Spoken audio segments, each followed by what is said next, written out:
Dear viewers, हमारे दृष्टि PCS channel पर अब से हर रोज शाम 6 बजे राज्य विशेष करंट अफेयर्स देखना न भूलें। धन्यवाद।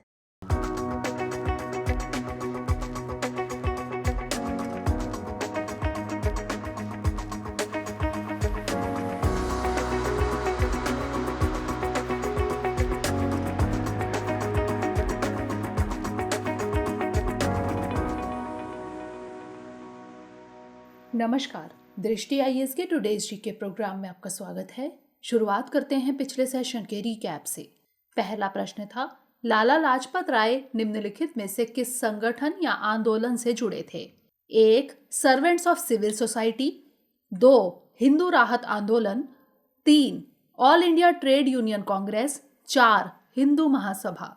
नीचे दिए गए कूट का प्रयोग कर सही उत्तर चुनिए। इसका सही जवाब था 1, 2, 3 और 4। अगला प्रश्न था, बीआरटी टाइगर रिजर्व के संबंध में निम्नलिखित कथनों पर विचार कीजिए। 1. यह पश्चिमी और पूर्वी घाटों के बीच स्थित है। 2. इसका नाम रंगास्वामी मंदिर के नाम पर रखा गया है। उपरोक्त में से कौन सा या से कथन सही है या फिर है? इसका सही जवाब था 1 और 2 दोनों। अगला प्रश्न था, पश्चिमी विक्षोभ के संदर्भ में निम्नलिखित कथनों पर विचार कीजिए। 1. पश्चिमी विक्षोभ भूमध्य सागर से शुरू होने वाले शीतोष्ण कटिबंधीय तूफान होते हैं। 2. भारत अपनी कुल वार्षिक वर्षा का लगभग 20 से 30% पश्चिमी विक्षोभ से प्राप्त करता है। ऊपर दिए गए कथनों में से कौन सा या से सही है या फिर है? इसका सही जवाब था केवल 1। अगला प्रश्न था, सहायक संधि प्रणाली के संबंध में निम्नलिखित कथनों पर विचार कीजिए। 1. लॉर्ड वेलेजली द्वारा भारत में इसे लागू किया गया था। 2. पहली सहायक संधि अवध के नवाब के साथ हुई थी। उपर्युक्त में से कौन सा यहाँ से कथन सही नहीं है या फिर है? इसका सही जवाब था केवल 2। अगला प्रश्न था, निम्नलिखित कथनों पर विचार कीजिए। 1. सार्वजनिक पदों पर पदोन्नति में आरक्षण मौलिक अधिकार नहीं है। 2. 77वें संविधान संशोधन अधिनियम 1995 के अनुसार राज्य अनुसूचित जातियों और अनुसूचित जनजातियों के लिए पदोन्नति में आरक्षण से संबंधित कोई प्रावधान कर सकता है यदि सार्वजनिक सेवाओं में उनका पर्याप्त प्रतिनिधित्व नहीं है। उपरोक्त में से कौन सा यहाँ से कथन सही है या फिर है? इसका सही जवाब था 1 और 2 दोनों। अगला प्रश्न था, पेगासस के संबंध में निम्नलिखित कथनों पर विचार कीजिए। 1. 2010 में स्थापित इजरायली फर्म एनएसओ ग्रुप द्वारा पेगासस को विकसित किया गया। 2. यह जासूसी तथा कथित जीरो क्लिक हमलों के माध्यम से की गई थी। उपर्युक्त में से कौन सा यहाँ से कथन सही है या फिर है? इसका सही जवाब था 1 और 2 दोनों। अगला प्रश्न था, नियोकोव के संदर्भ में निम्नलिखित कथनों पर विचार कीजिए। 1. यह कोरोना वायरस के उपवर्ग से संबंधित है जिसे मरबेको वायरस के नाम से जाना जाता है। 2. यह अभी तक मनुष्यों को संक्रमित नहीं कर सका है। ऊपर दिए गए कथनों में से कौन सा यहाँ से सही है या फिर है?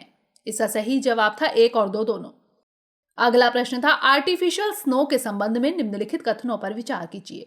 1. बीजिंग विंटर ओलंपिक गेम्स पहला विंटर ओलंपिक गेम है जिसमें 50% आर्टिफिशियल स्नो एवं 50% नेचुरल स्नो का प्रयोग किया जा रहा है।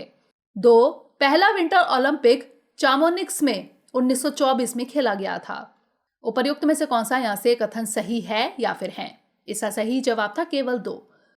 अगला प्रश्न था, अंतर्राष्ट्रीय मुद्रा कोष के संबंध में निम्नलिखित कथनों पर विचार कीजिए। 1. इसकी स्थापना 1930 के दशक के ग्रेट डिप्रेशन के परिणाम स्वरूप 1944 में की गई थी। 2. बोर्ड ऑफ गवर्नर्स निर्णय लेने वाला आईएमएफ का सर्वोच्च निकाय है। 3. अफगानिस्तान इसका सदस्य नहीं है।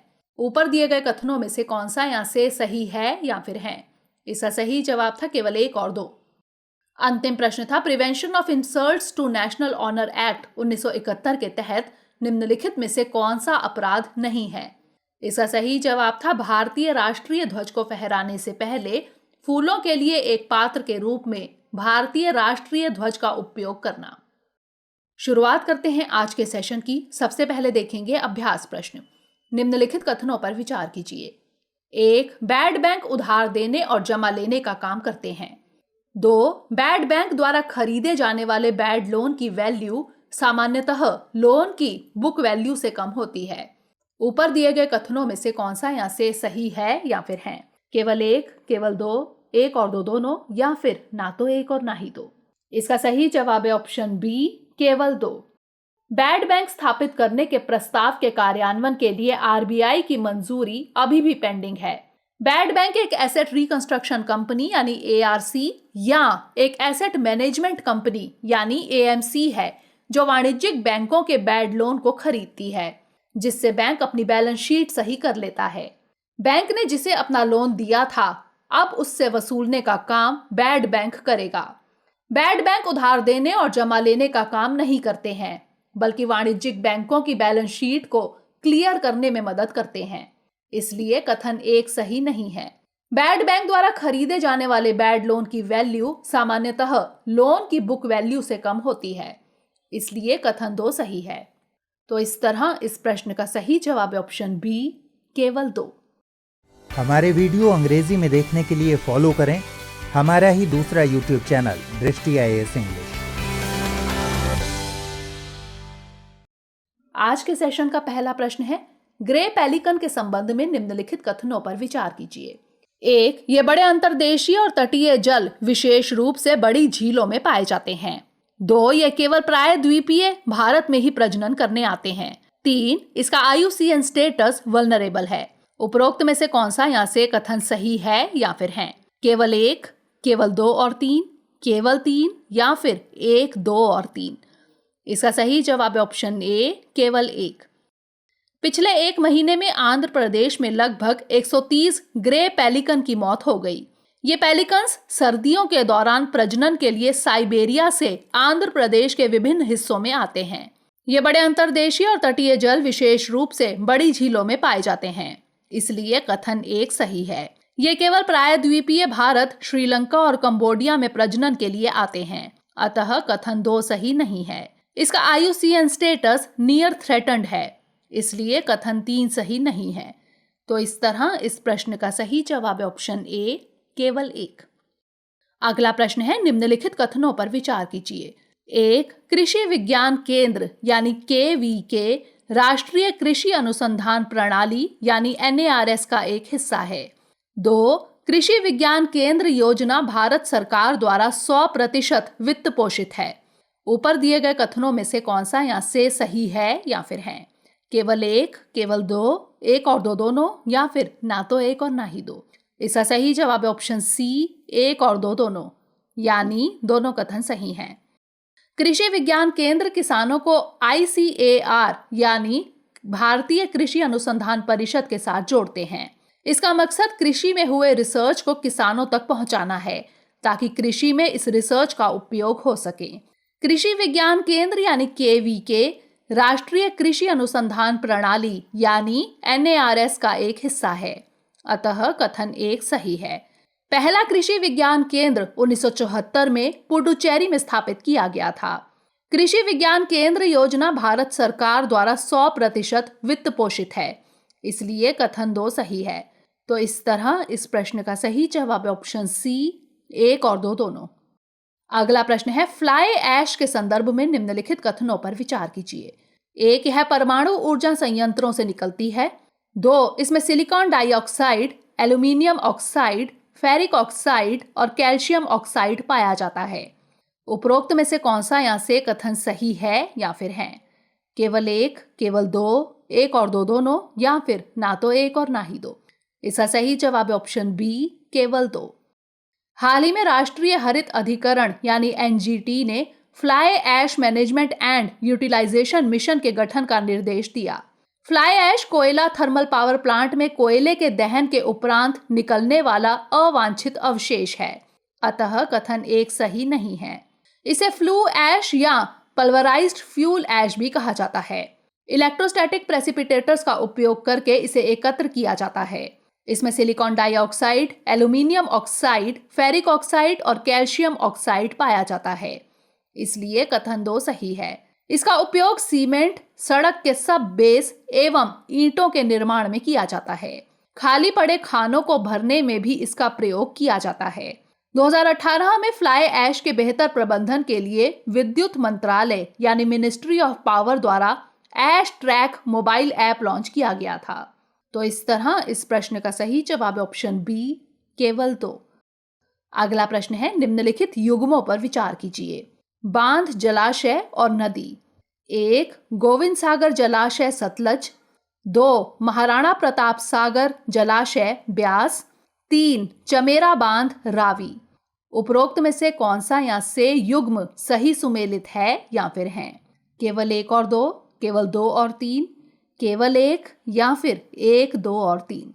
इसका सही जवाब ऑप्शन डी, 1, 2 और 3। हिमाचल प्रदेश में प्रमुख नदियों पर बने बांध निम्नलिखित हैं। सतलज नदी पर बने बांध भाखड़ा बांध, गोविंद सागर जलाशय, कोल बांध। अतः युग्म 1 सही सुमेलित है। ब्यास नदी पर बने बांध हैं पंडोह बांध, महाराणा प्रताप सागर जलाशय। अतः युग्म 2 सही सुमेलित है। चमेरा बांध रावी नदी पर बना हुआ है। अतः युग्म 3 भी सही सुमेलित है। तो इस तरह इस प्रश्न का सही जवाब है ऑप्शन डी, 1, 2 और 3। अगला प्रश्न है, निम्नलिखित कथनों पर विचार कीजिए। 1. निग्लेक्टेड ट्रॉपिकल डिजीजेस यानी NTD अफ्रीका, एशिया और अमेरिका के विकासशील क्षेत्रों में हाशिए पर रहने वाले समुदायों में आमतौर पर पाई जाती है। 2. मलेरिया एक निग्लेक्टेड ट्रॉपिकल डिजीज है। उपरोक्त में से कौन सा या से कथन सही है या फिर हैं? केवल 1, केवल 2, 1 और 2 दोनों, या फिर ना तो 1 और ना ही 2। इसका सही जवाब है ऑप्शन ए, केवल 1। 30 जनवरी को विश्व उपेक्षित उष्ण कटिबंधीय रोग दिवस यानी world neglected tropical diseases day के रूप में मनाया जाता है। Neglected tropical diseases Africa, Asia और अमेरिका के विकासशील क्षेत्रों में हाशिए पर रहने वाले समुदायों में आमतौर पर पाई जाती है। अतः कथन 1 सही है। यह रोग वायरस, बैक्टीरिया, प्रोटोजोआ और परजीवी से हो सकते हैं। यह विशेष रूप से उष्णकटिबंधीय क्षेत्रों में ज्यादा देखने को मिलते हैं, जहां लोगों को स्वच्छ जल नहीं मिल पाता है। तपेदिक, एड्स और मलेरिया जैसी बीमारियों की तुलना में इन बीमारियों पर अनुसंधान और उपचार के लिए कम धन मिलता है। NTD के प्रमुख उदाहरण हैं सांप का काटना, खुजली, लिशमैनियासिस एवं चागास डिजीज आदि। मलेरिया निग्लेक्टेड ट्रॉपिकल डिजीज नहीं है। अतः कथन 2 सही नहीं है। तो इस तरह इस प्रश्न का सही जवाब है ऑप्शन ए, केवल 1। अगला प्रश्न है, केरल की सिल्वर लाइन परियोजना के संबंध में निम्नलिखित कथनों पर विचार कीजिए। 1. यह एक हाई स्पीड रेलवे परियोजना है। 2. यह उत्तर में तिरुवनंतपुरम को दक्षिण में कासरगोड से जोड़ेगी। ऊपर दिए गए कथनों में से कौन सा यहाँ से सही है या फिर हैं? केवल 1, केवल 2, 1 और 2 दोनों, या फिर ना तो 1 और ना ही 2। इसका सही जवाब है ऑप्शन डी, ना तो 1 और ना ही 2, यानी दोनों कथन गलत हैं। सिल्वर लाइन प्रोजेक्ट के खिलाफ पूरे केरल में हो रहे विरोध प्रदर्शनों के बावजूद CPIM की सरकार परियोजना को लागू करने पर आमदा है। सिल्वर लाइन राज्य के उत्तरी और दक्षिणी छोर को जोड़ने वाली एक सेमी हाई स्पीड रेलवे परियोजना है, इसलिए कथन 1 सही नहीं है। यह उत्तर में कासरगोड को दक्षिण में तिरुवनंतपुरम से जोड़ेगी, इसलिए कथन 2 गलत है। इसकी अनुमानित लागत 63,000 करोड़ रुपए से अधिक है। इसकी प्रस्तावित लंबाई 529.45 किलोमीटर है। यह रेलवे लाइन केरल के 11 जिलों से होकर गुजरेगी। इसके बन जाने के बाद कासरगोड से तिरुवनंतपुरम तक की यात्रा 200 किलोमीटर प्रति घंटा की रफ्तार से 4 घंटे से भी कम समय में की जा सकती है। मौजूदा रेलवे लाइन से इस दूरी को तय करने में 12 घंटे लगते हैं। तो इस तरह इस प्रश्न का सही जवाब है ऑप्शन डी, ना तो 1 और ना ही 2। अगला प्रश्न है, ओमान के संबंध में निम्नलिखित कथनों पर विचार कीजिए। 1. यह अरब प्रायद्वीप के दक्षिण पूर्वी तट पर स्थित है। 2. यह केवल ईरान के साथ समुद्री सीमा साझा करता है। 3. यह केवल सऊदी अरब, संयुक्त अरब अमीरात और यमन के साथ भूमि सीमा साझा करता है। ऊपर दिए गए कथनों में से कौन सा यहाँ से सही है या फिर हैं? केवल 1, केवल 2 और 3, केवल 1 और 3, या फिर उपरोक्त सभी। इसका सही जवाब है ऑप्शन सी, केवल 1 और 3। ओमान के शीर्ष रक्षा अधिकारी मोहम्मद नासिर अल जाबी भारत की यात्रा पर आए हुए हैं। ओमान पश्चिमी एशिया में स्थित एक देश है। यह अरब प्रायद्वीप के दक्षिण पूर्वी तट पर स्थित है एवं इसका विस्तार फारस की खाड़ी के मुहाने तक है। अतः कथन 1 सही है। यह केवल सऊदी अरब, संयुक्त अरब अमीरात और यमन के साथ भूमि सीमा यानी लैंड बॉर्डर साझा करता है। अतः कथन 3 सही है। यह ईरान और पाकिस्तान के साथ समुद्री सीमा साझा करता है, अतः कथन 2 सही नहीं है। तो इस तरह इस प्रश्न का सही जवाब है ऑप्शन सी, केवल 1 और 3। अगला प्रश्न है, निम्नलिखित में से कौन परमवीर चक्र पाने वाली पहली शख्सियत है? Major Somnath Sharma, field marshal Sam Manekshaw, Jadunath Singh या फिर रमा राघोबा राणे? इसका सही जवाब है option A, major Somnath Sharma. आज देश में मेजर सोमनाथ शर्मा की 99वीं जयंती मनाई जा रही है। वह परमवीर चक्र पाने वाली पहली शख्सियत थे। उनका जन्म 31 जनवरी 1923 को एक फौजी परिवार में हुआ था। नवंबर 1947 में श्रीनगर हवाई अड्डे से पाकिस्तानी हमलावरों को खदेड़ने के दौरान कश्मीर के बडगाम गांव में गश्त के दौरान उनकी मृत्यु हो गई थी। हिमाचल प्रदेश के रहने वाले मेजर सोमनाथ शर्मा को मरणोपरांत परमवीर चक्र दिया गया था। तो इस तरह इस प्रश्न का सही जवाब है option A, major Somnath Sharma. अगला प्रश्न है, पार्किंसंस रोग यानी पार्किंसंस डिजीज के संबंध में निम्नलिखित कथनों पर विचार कीजिए। 1, यह बीमारी केवल महिलाओं को प्रभावित करती है। 2, यह एक ब्रेन डिसऑर्डर है। ऊपर दिए गए कथनों में से कौन सा यहाँ से सही है या फिर है? केवल 1, केवल 2, 1 और 2 दोनों, या फिर ना तो 1 और ना ही 2? इसका सही जवाब है ऑप्शन बी, केवल 2। हाल ही में शोधकर्ताओं ने बताया कि शुरुआती चरण के पार्किंसंस रोग वाले लोग यदि सप्ताह में 2 बार 1 से 2 घंटे तक व्यायाम करते हैं तो बाद में उन्हें दैनिक शारीरिक गतिविधियों यानी डेली फिजिकल एक्टिविटीज को करने में कम दिक्कत हो सकती है। यह अध्ययन न्यूरोलॉजी जर्नल में प्रकाशित हुआ है।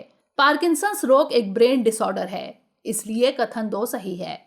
इसमें शरीर का संतुलन बिगड़ जाता है, यानी चलने फिरने में कठिनाई होती है। इस बीमारी से पीड़ित लोगों में मानसिक बदलाव, नींद न आने की समस्या, डिप्रेशन, याददाश्त में दिक्कत और थकान भी हो सकती है। पुरुषों और महिलाओं दोनों को यह रोग हो सकता है, इसलिए कथन 1 सही नहीं है। हालांकि यह रोग महिलाओं की तुलना में लगभग 50% अधिक पुरुषों को प्रभावित करता है। पार्किंसंस रोग तब होता है जब बेसल गैंग्लिया में तंत्रिका कोशिकाएं क्षीण हो जाती हैं या मर जाती हैं, या क्षीण भी हो जाती हैं या मर भी जाती हैं। बेसल गैंग्लिया मस्तिष्क का एक हिस्सा है जो गति को नियंत्रित करता है। तो इस तरह इस प्रश्न का सही जवाब है ऑप्शन बी, केवल 2। अंतिम प्रश्न है, हाल ही में खबरों में रहा प्रोजेक्ट 39A निम्नलिखित में से किससे संबंधित है? क्रिमिनल लॉ, पनडुब्बी, तालिबान या फिर नियोकोव के लिए टीकाकरण? इसका सही जवाब है ऑप्शन ए, क्रिमिनल लॉ। हाल ही में प्रोजेक्ट 39A द्वारा death penalty in India report जारी की गई। इस रिपोर्ट के अनुसार 2021 के अंत तक 488 कैदी ऐसे हैं जिनको मौत की सजा सुनाई जा चुकी है। यह भारत में मौत की सजा पाए कैदियों की संख्या पिछले 17 सालों में सबसे ज्यादा है। Project 39A national law university Delhi में एक criminal law reform advocacy group है, इसलिए विकल्प ए सही है। तो इस तरह इस प्रश्न का सही जवाब है ऑप्शन ए, क्रिमिनल लॉ। अब नोट कर लेते हैं आज का अभ्यास प्रश्न। इकोनॉमिक सर्वे ऑफ इंडिया के बारे में निम्नलिखित कथनों पर विचार कीजिए। 1, यह वित्तीय सेवा विभाग द्वारा जारी एक वार्षिक दस्तावेज है। 2, यह केंद्रीय बजट के साथ ही प्रस्तुत किया जाता है। ऊपर दिए गए कथनों में से कौन सा यहाँ से सही है या फिर है? केवल 1, केवल 2, 1 और 2 दोनों, या फिर ना तो 1 और ना ही 2? इसका उत्तर हमें कमेंट सेक्शन में जरूर भेजिएगा। अगले सेशन में नए प्रश्नों के साथ मिलेंगे, तब तक के लिए धन्यवाद।